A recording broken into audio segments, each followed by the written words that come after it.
That's right, folks, back once again with another match review. This time picking apart Blackburn Rovers' defeat up against Fulham. We'll get to that in just 1 second. If you're new to the channel, smash your subscribe button to keep you bang up to date with all things Blackburn Rovers related, Championship related, world football related. We've got it all here.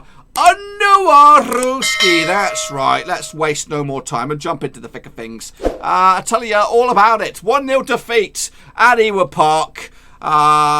Against Fulham, yeah, that's right, of course. Hot scoring, Alexander Mitrovic, the one and only goal scorer today. As a resolute Blackburn tried to hold on for dear life to try and get themselves at least a point out of this one. Today's game was a sort of a testament or a testimony. Testimony, is that the right pesting word?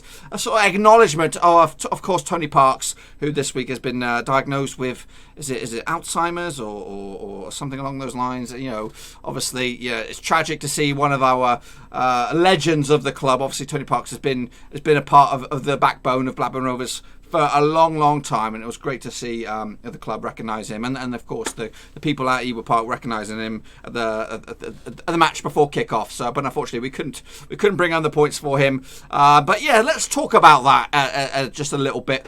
There was a goal disallowed for Blackburn Rovers. I've not seen the replay. I did see it on iFollow. It looked offside. I'm not gonna lie, but according to the gaffer, who has watched it back 2 or 3 times, and he's saying Lenihan has been mugged off here. That's why I called the police on him and set out a warrant for the referee's arrest. And that referee, if you ever see him, his name is Tony Haddington. That's right. So look out for him. But 13,087 people saw the goal get ruled out. Maybe a couple of people were in the bog at the time. But yeah, Lenihan scratched off. In a game that, to be honest with you, I think the gaffer, I'm not going to lie on this one, I think he came for a point. He came to Ewood Park in his own backyard and decided to sit back and see how much he can absorb of the Fulham's attacking dominance. And unfortunately, we got caught out. When we get caught out in the 65th minute, obviously, Alexander Mitrovic is a very, very good striker, internationally recognised. I think he must be sought after as well outside of the Championship. I even saw a couple of guys... a couple of Wolves fans talking about him, saying we should sign him if Fulham fluff up their lines and don't get promoted. And I think they will struggle. I think they'll struggle to keep a hold of him if they don't get promoted. Obviously, he does like the club. Love the club, but he's not getting any younger.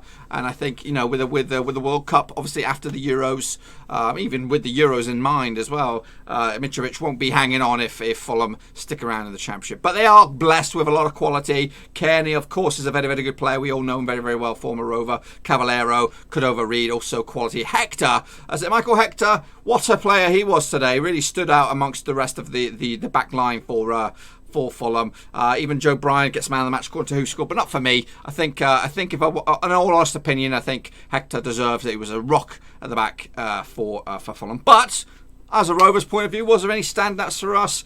To be honest with you, we were very bland. It was not Rovers at their free-flowing best.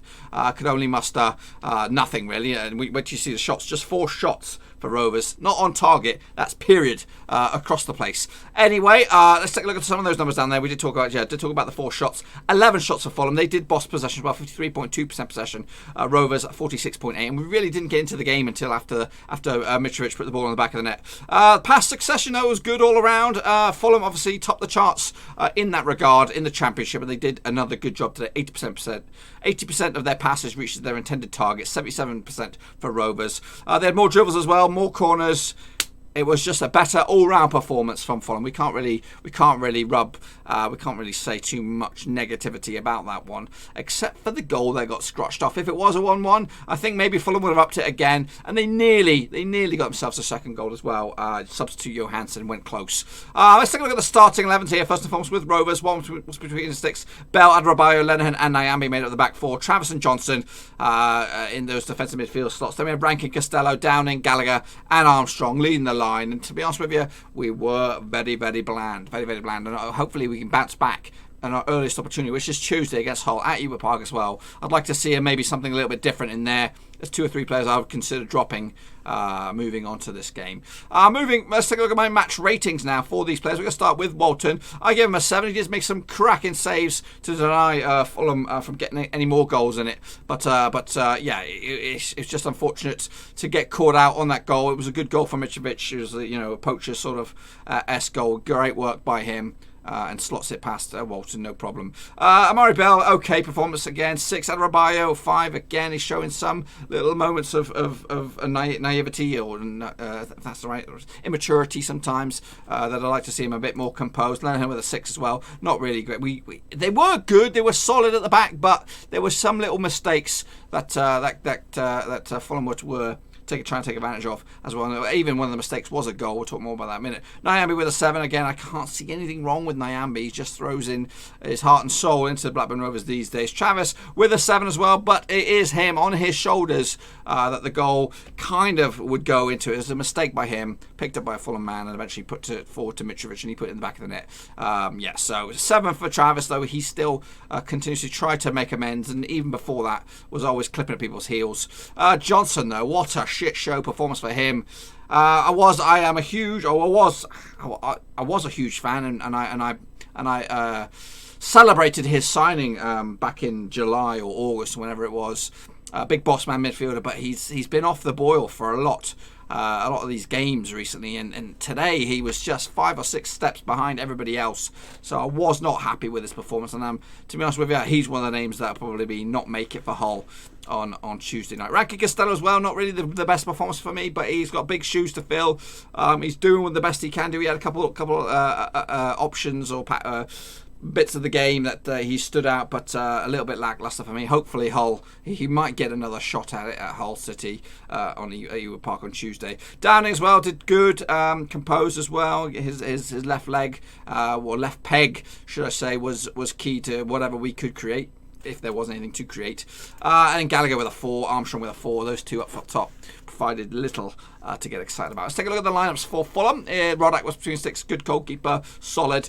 Brian Ream, Hector and Odoi, your back 4, international back 4 there, look at that. Kearney on the left-hand side of the 3-man midfield, McDonald and Onoma, Cavallero, Mitrovic and Dakota Reed leading the line. Let's take a look at some more numbers here for you. Look at that long-range effort. That was Mitrovic as well, that long blue effort there you see in the middle of the screen there. There are more passes, 483 compared to our 406. More touches, 686 compared to our 616. Not too much though. Like I said, 11 shots for them. 4 of them on target for Fulham. We had 1 on target from 4 shots in total. And as you see down the bottom there, you can see where those shots landed towards the goal. On the bottom left-hand corner was where Mitrovic put the ball in the back of that. Some more numbers and crunching there. Make sure you check it out yourself. If you're a heat map man, just like me, this is the spread of the play. Yeah, as you can see, Rovers not really dominating in too much areas. It does look a little bit darker on the right hand side. Again, that's the Nyambe territory. On the flip side, on the left hand side for Fulham, which would be the Brian / Cordova Reed, who was causing Nyambe some problems. They had a couple of tussles throughout the game, but yeah, so not the greatest performance for Rovers, and we did kind of hang on tight a little bit in this game. So I'm hoping that we can bounce back at the first attempt. But what about the gaffer? What did he think about this game? Well, here he is talking about it. I'm here somewhere. So here's the gaffer coming at you with his feedback from the game at Ewood Park. If he's not 2 or 3 yards onside when the ball's played, it goes through people, and if you watch it, nobody touches it.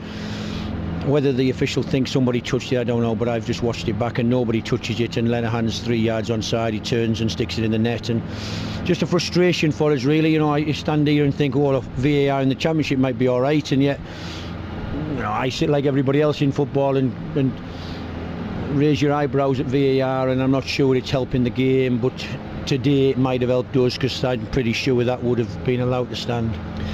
Well, we played pretty direct. We brought Graham on, we had Gallagher in there, we had Samuel on, Armstrong, and then Brereton. I was just frustrated with him in the end there. They have to put the ball in the box more. When we work it wide to Bell, I can't understand why he isn't just bending it into the box and making them defend and see if one of our strikers can get on the end of Summit. And and the other side. It's frustrating when you're playing a strike force like that with no clever tens in between lines. No, we're not looking to play football. We want to play forward and get it in their box, get it wide, get it in their box. And there's a bit of mismanagement of the game the last 5 or 10 minutes, in my opinion, that we should have been asking even more questions of them. And a bit frustrating. The keeper made a great save down at his post with his right hand, and as I said about the goal, that wasn't. So a frustrating day. It could have been a 0-0, it could have been a 1-1, it could have been a 2 each. Ultimately we lost it 1-0, and we've left very frustrated. Listen, I can't recall the build up to it. I just know it landed Mitrovic's feet and he took it off 1 foot, swiveled and hit it on one spin really. And it's frustrating because, as I say, some games you lose and you think, they had some chances today and they gave us some problems and they worked the ball through us too easy. Whilst they're a very talented team with good players, I thought we managed them pretty well today, and they didn't create many chances in the game. So it's really frustrating to stand here with a defeat in a game that's, probably a draw would have been a fairer result, and yet football's not always fair. Now tell me if I'm being slightly unfair here, Tony. Do you think with the number of absentees you've got has played a little bit of an impact?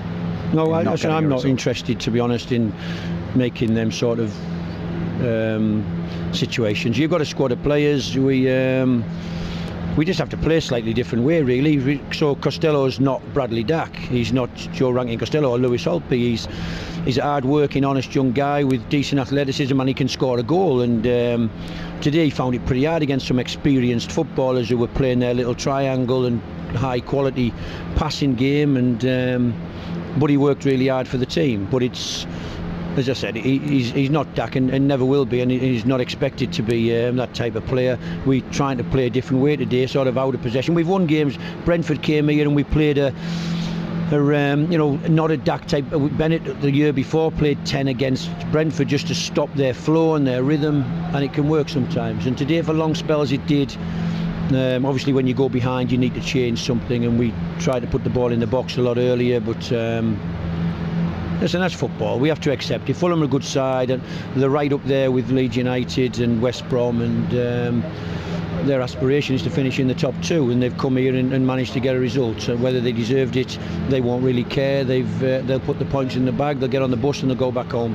Just finally, what were conditions like down there? Was it blustery or not? No, I'm not sure. No excuses for today. I don't think so. I think it was all right. I think this storm's coming in over the night, isn't it? I don't think it was a storm out there. I think it was two teams, one trying to play one way that they play with the ball. We were trying to disrupt that fluency and ask questions of them on transition. Armstrong's a threat to people, Gallagher's a physical threat to people.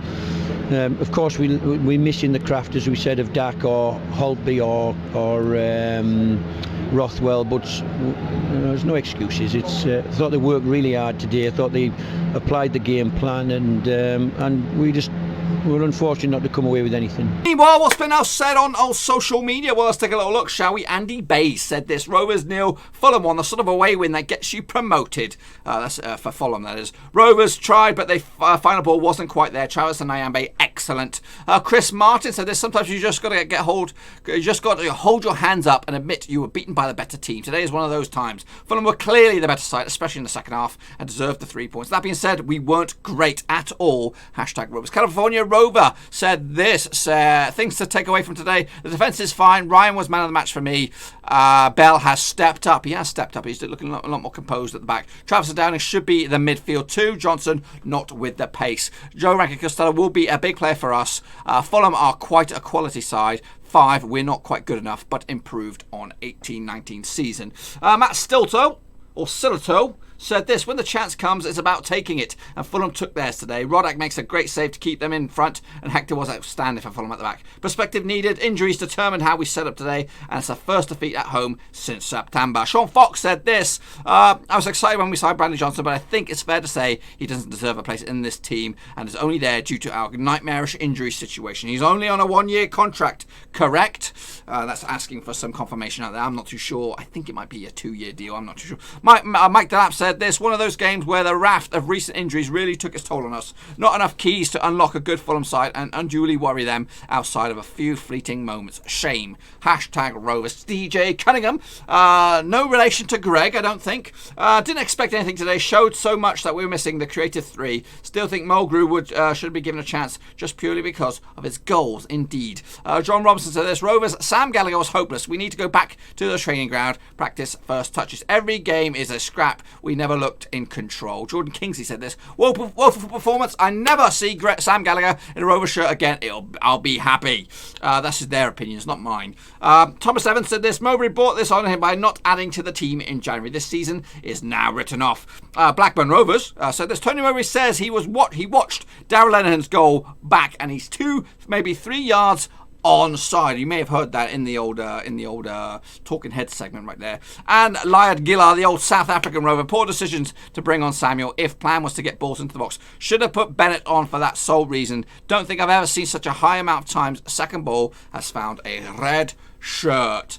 Indeed. Moving on, let's take a look at what else went on in the Championship. Bristol City lost to Birmingham on Friday night. And Wigan lost at home to Preston earlier today. Barnsley, Sheffield Wednesday also duked out to a 1-1 draw. Big point for Barnsley in the grand scheme of things. Brentford continued their amazing season 3-2 win over Middlesbrough. Goals galore in that one. Goals galore was also at the 3-6-5 as Stoke put 3 past Charlton in a 3-1 win. Huddersfield continued to rise up the table as well. 2-0 win over QPR. Another goal fest down at the Liberty. It was a 3-2 win for Derby over Swansea City. Hull City they drew. Scrap that. Whoa. I'll take it all back because they're our next opponents. So I don't want to get found out here. But Hull City managed to pick up an away day point against Reading. 1-1. Of course, the upset of the day was that Ewood Park losing to Fulham. Luton also lost to Cardiff. Nottingham Forest surprised us all with a 2-0 win. Maybe not surprised us. They're doing well. 2-0 win at home against Leeds United, where they've completely fallen off the face of the earth. And tomorrow it'll be Millwall up against West Brom. Let's take a look at what's going on in the table. Well, West Brom still lead the way by 1 point. They've got a game in hand on everybody else. Obviously, they take on Millwall tomorrow, which won't be easy.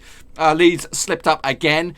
Just one win out of the past 5 for them. Fulham, though, 4 wins out of 5. They look good. Nottingham Forest also look good. It's very, very tight. As it stands, from 5th place to 1st place, any one of those could go top come midweek.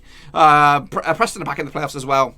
In 6th spot, Bristol City not far away as well, just goal difference separates those two sides. There's a bit of a gap between themselves, Bristol City in 7th and the chasing pack. Rovers are down to 12th. Still a win away from going to 8th, and I think that's a doable assessment of us. We could get that on Tuesday night. Down the bottom is Luton, Barnsley and Wigan going down. 4 points clear between Wigan and Charlton. They could get sucked into it come next weekend. It could all change. It could all change. And it is, what is it? From 21st spot, Charlton. Reading are just 6 points clear of those down the bottom.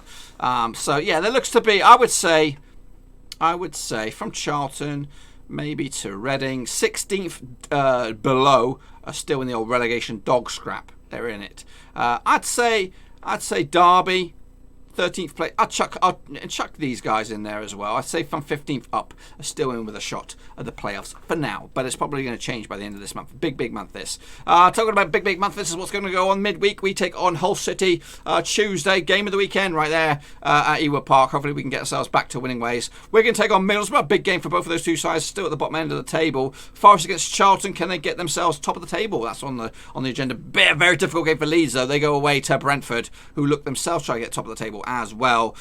Swansea go, they take on QPR. Barnsley take on Birmingham. Big game for those two teams at the bottom end of the table. Millwall and Fulham, two teams looking at playoffs, maybe more. Bristol City, Derby, two form teams right there. Luton against Sheffield Wednesday, two unformed teams there. Huddersfield up against Cardiff, Stoke against Preston, and Reading against West Brom. Those two games, or those batch of games, taking place on both Tuesday and Wednesday this week. Speaking of this week, it's going to be absolutely crazy for me. I'm going to the dentist on Monday. I'm going to get 4 teeth. 1, 2, 3, 4 teeth ripped out of my gob. So I won't be all smiles on Tuesday. That's for sure. Yeah, I won't be. So I'm going to try and get all the videos out recorded tomorrow and get pumped up on there on Monday. and then you'll see everything, all the build-up to Hull City, the Championship predictions, Premier League predictions, all that kind of Premier League predictions already done. You know what I mean, folks. But yes, let's just hold your phone, folks. Yeah, there's a bit of a slip up here against Fulham. They're a decent side. They're going to be in the top 2, top 6, whatever it is. We're just going to hope to get back to winning ways. We'll get to a more positive avenue coming on Tuesday, end of Tuesday night, and maybe get ourselves 3 points, and then we could kick forward against Charlton on the weekend, and that's another chance to get some points on the board. But anyway, folks, let's just chill out, relax. At least we didn't get injured. Until I see you all again, make sure you bang the thumbs up, bang the subscribe. Check out the old description. Links to my other social media platforms are in the Twitter, Facebook, of course, Patreon. If you want to become a Patreon, I'm wide open. Wide open. There's my teeth right there. Wide open. The teeth are going to go, though. I'll see you all very, very soon. Until then, I'm out. Thanks again for watching. Please like, share, and most importantly, hit the subscribe button to keep you bang up to date with all things Blackburn Rovers related, Championship related, football related. We've got it all covered right under one roof. And while I still have you, please be sure to check out some of the old videos scattered along here. I hope.